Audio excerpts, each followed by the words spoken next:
بارز سلام و خسته نباشید به تمامی شما.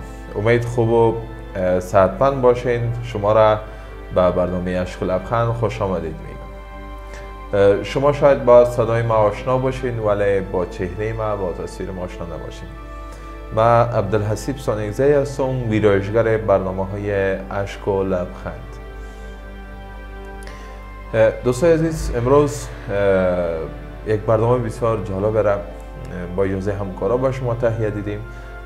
برنامه‌ای که با خودم جالب بود و واقعیت از اینکه دو جوان به آرزویشان میرسه و او دو جوان دارای چه معلولیت هستند یا به کدام گونه محتاج هستند، با کمک شما البته به آرزویشان رسید و امروز از پشت صحنه برگزاری مراسم به شما برنامه ای را دارم. تصادفایی که ما مواجه شدیم در جریان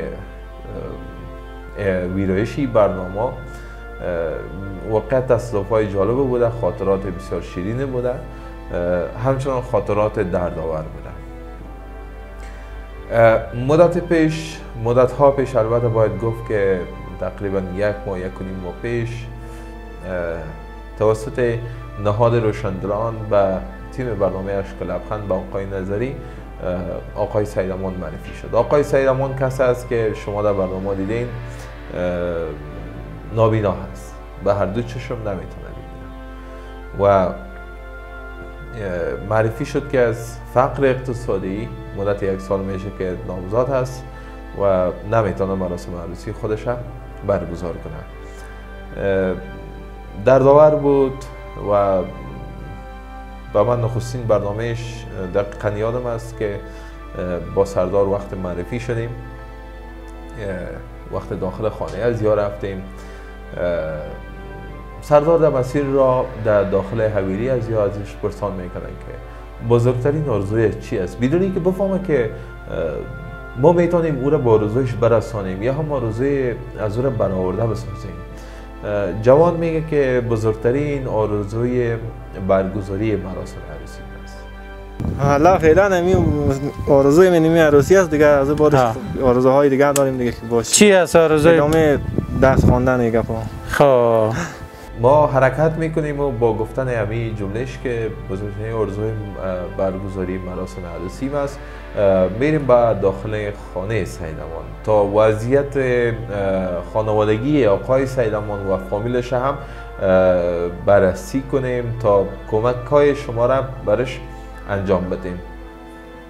وقتی ما داخل خانه از یا میشیم،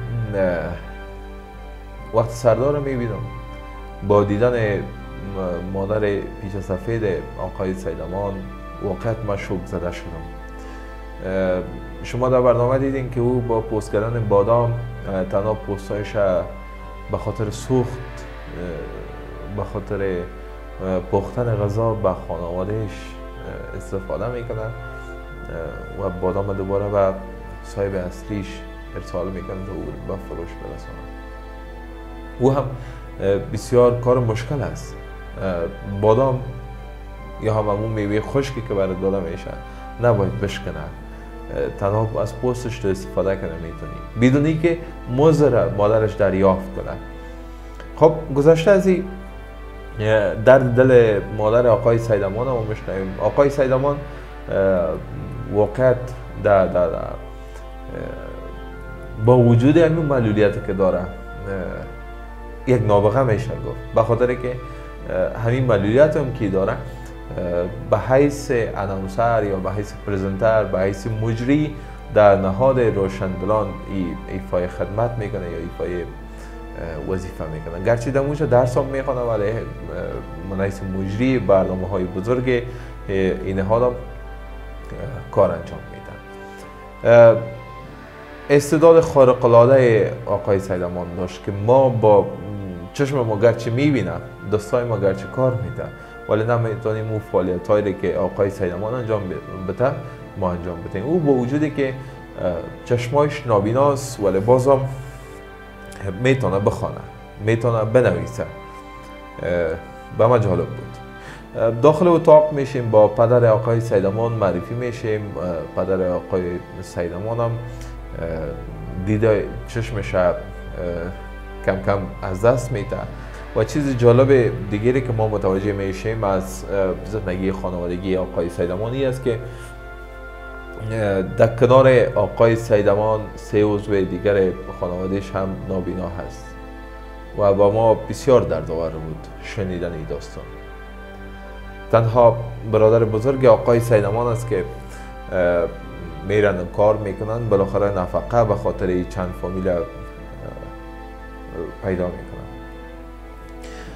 دردآورتر از این بود که از داستانهای آقای سیدامان بسیار درد کشیدم. موقع در زمانی که عدت میکردم برنامه شهر 14 نفر 2 فامیل در 2 اتاق زندگی میکنن. تاسف بار از واقعیت.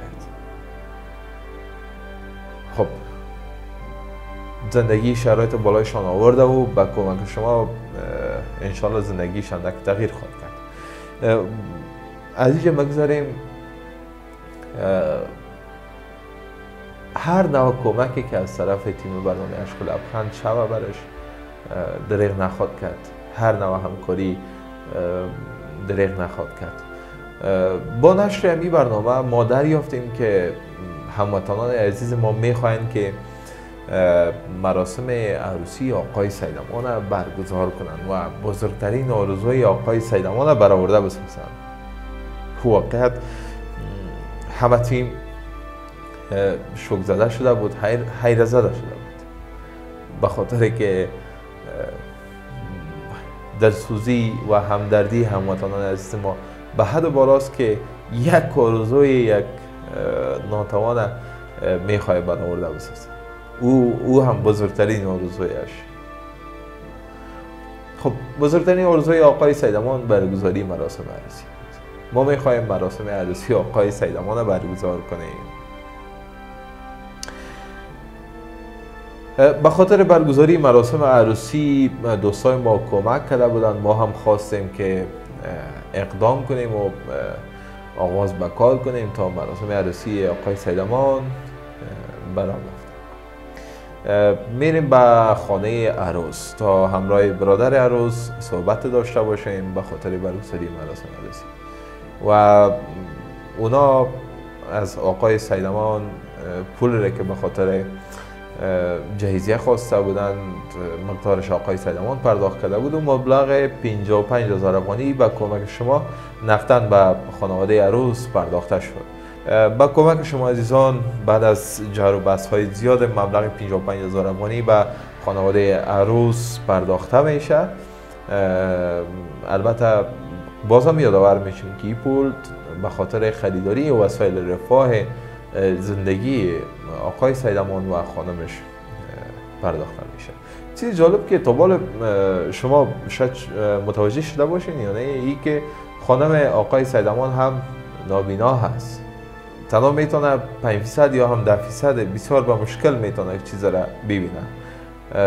خب به هر صورت قلب‌های یا روشن است، قلب‌ها یا میتونن ببینن، میتونن صداها را بشنون و میتونن حس کنن بهتر از ما و شما. چیز گفتن نمیتونیم دی حرفا، هیچ چیز گفتن نمیتونیم. خداوند پیوندشان نیک و مبارک کنه و انشالله به آرزوهای بعدی که برشان ایجاد میشه و آرزوها با کمک شما عزیزان برسه. بعد از پرداخت مبلغ 55,000 افغانی ما میایم به خاطر خریداری وسایل رفاه زندگی، وسایلی که در اتاق بودن از اون چیزا ضروری است در یک خانواده که نو ایجاد میشه. موجودیت از چیزا بسیار ضروری است که باید موجود باشه. مثلا وسایل آشپزخانه است، وسایل غذاخوری است، وسایل شیشت و برخاست است، فرش، قالین و از این قبیل چیزا. میریم به بازار شهر کابل و وسایل خریداری میکنیم و میاریم به طرف خانه آقای سیدامان. با هماهنگی که ما داریم امرای آقای سیدامان طبق رسم رواج مردم ما وقت جهیزی آورده میشن، وقت وسایل خانه آورده میشن، با رقص و پایکوبی این وسایل داخل خانه آقای سیدامانشان میشن. و جالب به من چی بود؟ جالب به تمامی برنامه ای بود که تیم برنامه اشک لبخند حس بیگانگی را در این خانواده ندید و این خانواده به تمامی تیم من حیث عضو خانواده آقای سیدامان برخورد میکردن و با ایشان شیش و برخواست داشتن. به ما واقعا جالب بود و به می خاطر در خوشی هایشان همکارای ما سهم گرفتن و واقعا ما شوک زده شده بودم. واقعا ما از خوشی خودم گم کرده بودم. از کدام خوشی؟ خوشی که یک جوان به آرزویش میرسانی، خوشی که بعد از سالها بالاخره اعضای یک خانواده را میاری در یک دسترخوان میشانی، برایشان خوشی نصیب میکنی، همراهشان در خوشی هایشان شریک میشی، به هر طریقه که باشه سهم میگیری در خوشی هایشان، فقط به خاطر آوردن یک لبخند و به خاطر فراموش کردن اشک هایی که این خانواده دیدن. به مو خاطر به من لذت بخش بود عدت چونین برنامه، ویرایش چونین برنامه. گذشته از او وقتی که ما وسایل به خانه آقای سیدامان میاریم، بالاخره روز بعد به ما تماس گرفت آقای نظری که ما میخواهیم امروز وسایل رنگ کردن اتاق و تزیین اتاقشان را خریداری کنیم، بالاخره اتاقشان تزیین کنیم. وسایل خریده میشه و برده میشه به خانه آقای سیدامان همراه با رنگمال و سردار هم خودش رنگمال میسازه با شیخه های جالبه که شما حتما در برنامه دیدین. میان اتاقش تزیین میکنن، اتاقش رنگ میتن، زندگیشان رنگ میبخشن با کمک شما. صبح تا شام تا دیرهای شب همراه با خانواده آقای سیدامان، اعضای خانواده و دوستایش میان کار میکنن، فعالیت میکنن به خاطر رساندن آقای سیدامان به بزرگترین آرزویش که همو برگزاری مراسم عروسیش است. آقای سیدامان نمیتونه چیزی رو ببینه ولی قلباً میتونه حس کنه مهربانی شما را، قلباً میتونه مهربانی اعضای تیم اشک لبخند حس کنه. سپاسگزاری میکنه در هر لحظه خود، در هر دقیقه خود از تمامی شما از برنامه اشک لبخند سپاسگزاری میکنه به خاطر که قدم بر میداریم به خاطر رساندن آقای سیدامان به آرزوهایشان. خب اتاق تزیین میشه و وسایل آورده میشه به خانه و اتاق فرش میشه، همه چیز آماده میشه. راستی در جریان ای که خانه تزیین میشد، رنگ میشد، خانواده عروس خبر میشه که آقای سیدامانشان میخواین با عروسی آمادگی بگیرن طبق ای که پول نقد برشان پرداخت کرد و هم جدی‌تر فکر میکنن و میخواین وضعیت خانوادگی آقای سیدامانشان باز هم جویا شوند. همکارای ما در جریان رنگ کردن اتاق بودن و بالاخره اعضای خانواده عروس هم با این خانواده با هم یک جای میشن و البته مهماندار میشن. آقای سیدامان مهماندار میشن. دردآور، واقعا دردآور بود به من دیدن یک لحظه ای که همکارای ما تصویر گرفته بودن از عضو خانواده آقای سیدامانشان و شب غذا آماده نداشتن و جز یک غذای عادی نمیتونستن که به مهمانایی که ویژه میشه گفت چیز را آماده کنن. بالاخره رهبری تیم اشک لبخند با همکار بخش تدارکات برنامه تماس میگیره تا این دو خانواده را مهمان این برنامه بسازه به امشب و غذا سفارش میده تا خوشی و لبخند و صمیمیت و دوستی و لبخندها را به این دو خانواده نصیب کنه. غذا هم میرسه و بالاخره پخش میشه در اتاق.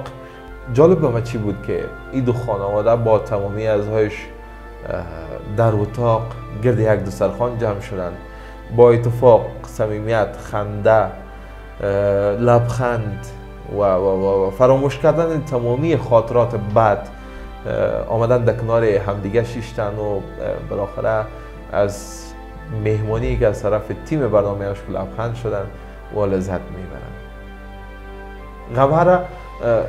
غمها را به لحظات فراموش کرده بودن این خانواده.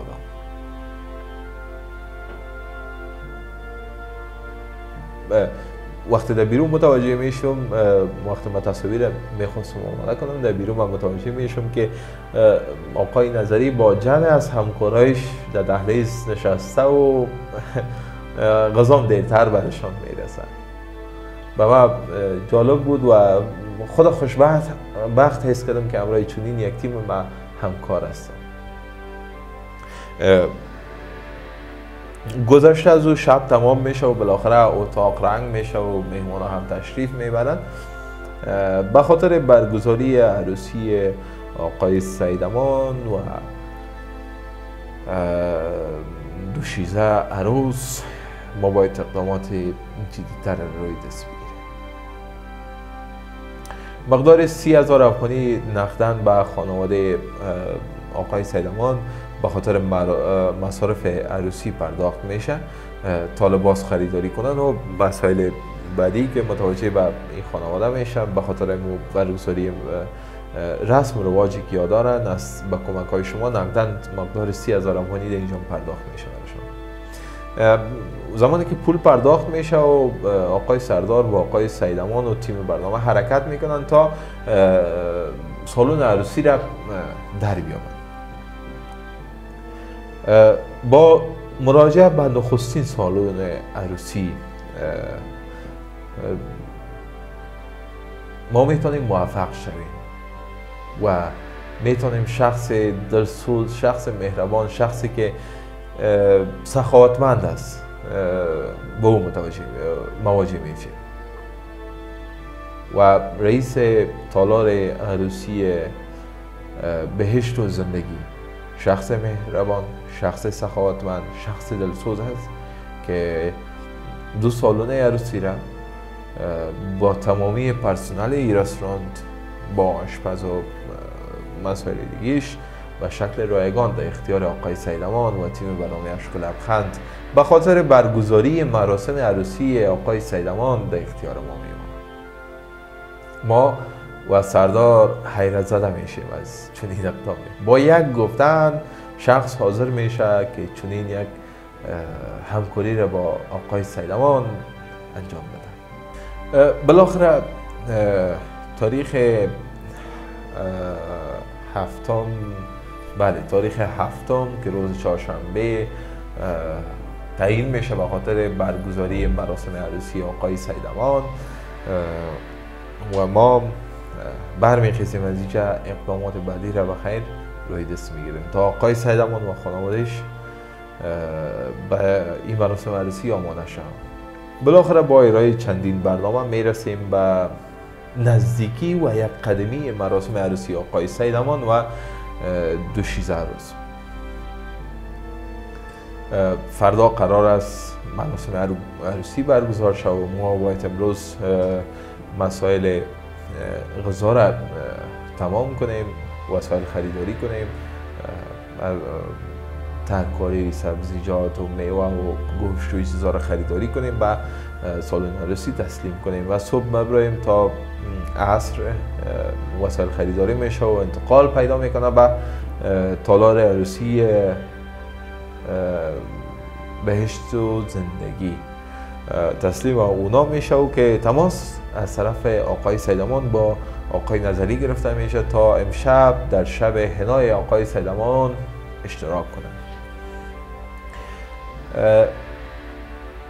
خرسند به این هستیم که ما یا هم در نصیب ما اشتراک در چنین شبی. وقت شب به یاد ماندنی، شبی که خاطرات تازه شد، شبی که غیر قابل تصور بود، غیر قابل باور بود به من که بتانیم تو یک برنامه را داشته باشیم یا هم اشتراک کنیم در چنین برنامه را. وقت به من غیر قابل باور بود. سردارشان به منزل خانه سیدامانشان میرسن و متوجه میشن که سیدامان یک چهره بسیار متفاوت را به خود گرفتن. چهره که میشه برش سلطان خاطرات گفت. او بالاخره در یک قدمی بزرگترین آرزویش قرار داره. وقت آقای امان تغییر کرده بود. خب به هر صورت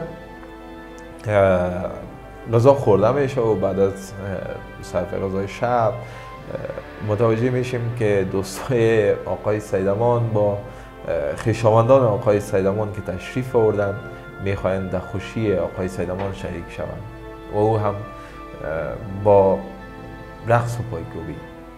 خب دوستای آقای سیدامان که با چشم نابینا هستند، با هنرشان، با قلبای تاریکشان باز هم میخواهند که سهم بگیرند این خوشی و برشان آهنگای شیر و شکر، آهنگای الان مبارک کنه و آهنگای همچوب، آهنگای محلی البته در مراسم عروسی آقای سیدامان مینوازند. ما او شب لذت بردیم و بالاخره در نزدیکایی که ساعت 11 شود 12 شود همین تایما بود به نظرم، آقای سیدامان باید به خانه عروس بعد از تبدیل کردن لباس‌های ویژه‌اش برن به خانه عروس تا مراسم شال انداختن، شما شاید باید داشته باشید اون مراسم انجام بدن. ما از آقای سیدامان در همونجا خداحافظی میگیریم و بالاخره منتظر میمانیم تا فردا بخیر به سالن عروسی وقتتر برسیم. فردا هم همکاران ما وقتتر از همه به سالن تالار عروسی بهشت زندگی میرسند و میبینن که تمام رستوران، تمام سالن به خاطر برگزاری مراسم آماده هست و میهمانان ما میاین و بالاخره سرودها از طرف هنرمندا خودشان میخواهند به خاطر سهیم شدن در خوشی آقای سیدامان سرود بنوازند. ناوقته میشه و دوستای سیدامان، خویشاوندان سیدامان هم به خاطر خوشی دادن به آقای سیدامان و خانوادهش میاین به رقص و پایکوبی میپردازند. غذا هم به خاطر مهمانایی که دعوت شدن آماده است و بالاخره به تعداد 450 تن از خویشاوندان و دوستان آقای سیدامان و خانواده عروس دعوت شدن به این محفل و غذا برشان توزیع میشه. بعد از توزیع غذا هم مراسم ادامه پیدا میکنه و دوستای آقای سیدامان به گونه های مختلف میاین امرایشان عکس میگیرن، میاین به گردن آقای سیدامان گل پرتاب میکنن با قدم هایشان و بالاخره به رقص و پایکوبی میپردازن. بالاخره زمان فرا رسیده تا با خانواده عروس خداحافظی کنه و باید لباس ویژه خودش بپوشه و با زندگی مجردیش خداحافظی کنه و بعد حرکت کنه طرف سالن زنانه تا اونجا خداحافظی داشته باشه با خانواده عروس و بالاخره عروس به خانه جدیدش راهی شود. ما منتظر می باشیم بالاخره آقای سیدامان با شادخت خودش تالار عروسی را ترک میکنه و پایین میشن و بالاخره به موتر مخصوص خودش میشینن و حرکت میکنن. پیام جالب از طرف پدر او داریم. میخواید تشکری کنه از شما و تیم برنامه اشکال لبخند. کجا رایی کاکای؟ دوری بخیر خانه دیگه که خدا شما خیر بده بدن خوب ساتریا کردین وارسی تمام شد بخیر؟ بخیر تمام شد خدا خدا دیگه باقی کسای کمک کرده و دعا کنه دیگه انشالله انشالله هر وقت خدا شما سلامت داشته بخیر باشی برو پناه شما به خدا. خب ما خرسند به این هستیم که دو جوان به آرزویشان رسید و دو جوان بودند که واقعا به خاطر تنگدستی و فقر نمیتونستند به آرزویشان که برگزاری مراسم عروسیشان است به او برسند. خوشبخت به این هستیم که با کمک شما، با حمایت شما، با همدردی شما تانستیم که آقای سید امان به آرزوهایش برسانیم و حمایت و همکاری شما به ما امید میده، به ما توانایی میبخشه تا ما قدم برداریم به خاطر رساندن اشخاص نیازمند به بزرگترین آرزوهایشان. امید از فقرا روی نگردانیم، دستگیر فقرا باشین و نیازمندان حمایت کنیم. در کنار حمایتتان ما را از دعایتان فراموش نکنید. تا برنامه بعد شما را به خداوند یکتا و توانا میسپاریم. هموطنم برخیز و چشم باز کن، فردا نوبت توست. آره، این ملت من است که دستان خیش را برگرد آفتاب کمربند کرده است. این مشت های اوست که می کوبد از یقین دروازه های بسته تردید قلب.